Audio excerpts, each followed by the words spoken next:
Video ini akan fokus kepada uang digital, so CBDC, dan cara mereka, pihak-pihak sana, bisa ikat kita, kontrol kita, dan paksa kita jadi budak di sistem yang gak punya banyak pilihan lagi, harus nurut pada agendanya pihak sana. Sebelum saya jelasin semua itu, ini, nonton dulu video. Dengan seizin Bapak Presiden, kami luncurkan white paper digital rupiah yang kami namakan Proyek Garuda. Pengembangan digital rupiah sebagai satu-satunya alat pembayaran digital yang sah di Indonesia. So, video yang barusan Anda saksikan itu bukti jelas bahwa pihak mereka, termasuk negara Indonesia, lagi eksekusi rencana untuk bisa kontrol semua masyarakat. Ibaratnya kita dijadikan sapi, digosongin, branding, jadi milik pemerintah, milik sistem besar ini. So, ini sebenarnya topik yang kelanjutan dari video yang sudah kita posting, dan sempat rame viral di sosmed, tapi somehow bisa di take down, dibatasi sama sosmed, disensor. So, maklum saya harus hati-hati kali ini dengan pilihan bahasa saya, cara saya menyampaikan topik ini harus dengan sangat hati-hati. Kalau enggak ya nanti diblokir. Dan padahal isu ini penting, dan apa yang saya mau sampaikan menurut saya topik yang paling penting yang pernah saya bahas. Kenapa? Karena kalau cuma 1-2 orang saja yang melawan rencana mereka untuk bisa ikat kita, paksa kita jadi budak, maka akan gagal. Harus sekaligus jutaan orang, semua orang di Indonesia harus sadar ini dan harus bisa siap take action, siap lawan kalau harus, supaya kita bisa hidup dengan bebas, hidup dengan banyak pilihan, bisa jadi orang yang mandiri dan punya kemerdekaan. Oke? So, ngomong gitu, saya mau jelasin konteksnya. Apa ini yang lagi dilakukan sekarang, yang sesuai video yang sudah saya publish sebelumnya tapi di take down. Sudah saya pernah jelasin bahwa pemerintahan lagi ada rencana untuk membuat kita semua harus daftar digital ID. Ada tekniknya yang mereka akan melakukan, jadi itu sudah saya bahas, tapi disensor, so aku gak bisa ulangi lagi. Tapi pada intinya mereka akan paksa kita semua harus daftar identitas online yang sudah dikaitin semua dengan semua fasilitas yang kita butuhkan untuk bisa hidup. Listrik, air, internet, akses ke rumah sakit, untuk bisa terbang pesawat, semua ini akan dijadikan satu sistem, dan sekaligus uang kita tambahkan ke sistem ini. Sehingga kalau kita diduga melakukan kesalahan yang tidak sesuai sama agenda mereka itu pihak besar sana, ya, akses kita ke semua hal ini jadi cut instan, spread.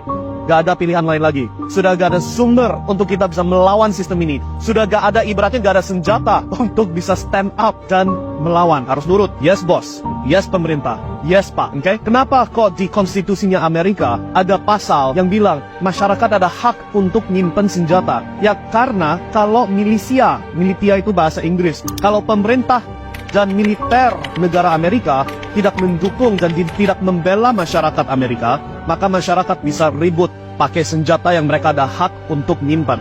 Nah itu konstitusinya Amerika. Indonesia sedikit beda. Di Indonesia gak segitu gampang pegang senjata, ya kan? So, jalur kita untuk melawan, kita harus pelajari dulu. Kalau sudah tahu jalurnya mereka untuk kontrol kita adalah tiket kita dengan digital ID yang disambungin semua, apa ini solusi kita buat bisa melawan? Nah untuk ini kita harus lihat ke contoh-contoh luar sana. Yang pertama saya contohin negara Australia. Ini harusnya negara bebas loh. Negara yang punya banyak pilihan, semua masyarakat terkenal kaya, negaranya indah, bla bla bla, right? Coba putar dulu videonya. A top UK bank closed his accounts because they didn't like his political views.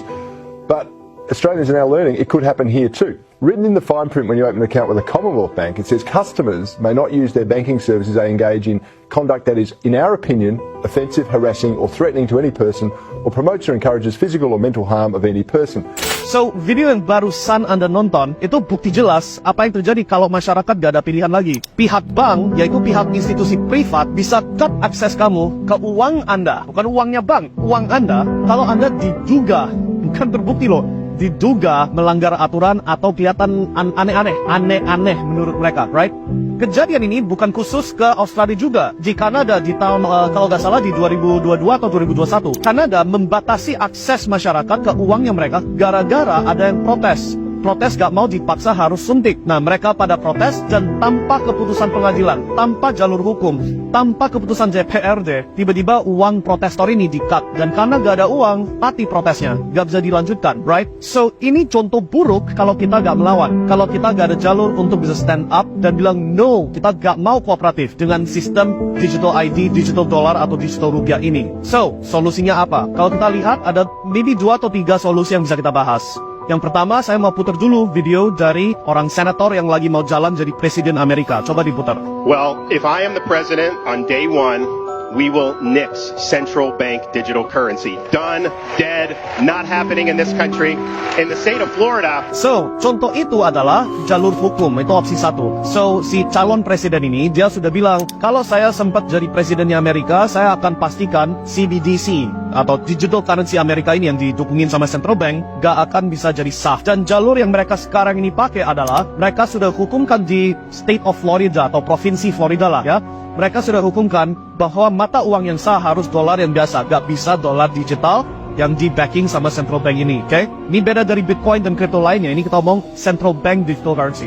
So, dengan mereka melakukan itu, dipaksakan sekarang kalau central bank mau memaksa secara sepihak, semua masyarakat harus pakai dolar digital yang bisa diprogram, yang bisa ditukuk kayak gitu, mereka harus pakai jalur hukum, dan kalau pakai jalur hukum, mereka pasti akan kalah. So, itu senjata pertama.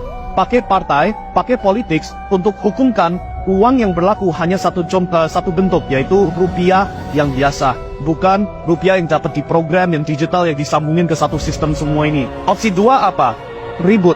Oke, so kalau kita ngomong negara Niger itu di Afrika, apa yang barusan terjadi adalah ada perubahan, ada protes, rebellion, dan pemerintahannya sempat diganti sama masyarakat. Kenapa begitu? Karena Niger adalah sumber uranium terbesar untuk Eropa, untuk bisa memberikan energi di sektor nuklir, oke?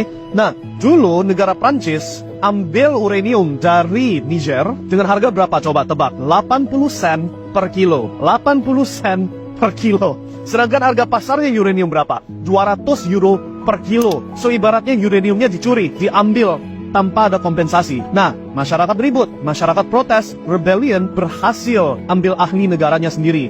Sehingga sekarang Niger siap jual kembali uraniumnya, tetap lanjutkan, tapi dengan harga pasar yang berlaku sekarang, yaitu 200 euro per kilogram. Nah, benefitnya larinya ke masyarakat Niger. Kejadian yang mirip juga sudah terjadi di negara Belanda. So, sempat 2023 ini atau 2022, aku lupa, pemerintahnya Belanda, Netherlands, mereka mau sita, ambil paksa semua lahan pertanian dari masyarakat dengan alasan yang konyol. Nah, dengan keputusan itu yang jelas-jelas gak adil buat penduduknya Belanda ini, si para pihak petani, mereka semua ribut dan membuat partai baru untuk jadi leadership yang baru, dan mereka yang menang. Sehingga sekarang negara Belanda sekarang ada partai pertanian yang jalanin negara itu, dan karena sudah berhasil, gak jadi semua lahan pertanian disikat sama pemerintah. So, jalur kedua ini yang mana kita bisa ribut, gak harus ribut yang sampai pakai violence ya, tapi setidaknya ribut dalam arti kita ambil ahli dari keputusan negara sendiri, itu satu opsi yang bisa dipertimbangkan juga, supaya gak bisa dipaksa jadi budak. Lalu opsi ketiga adalah harus asumsi bahwa kita akan dipaksa jadi budak,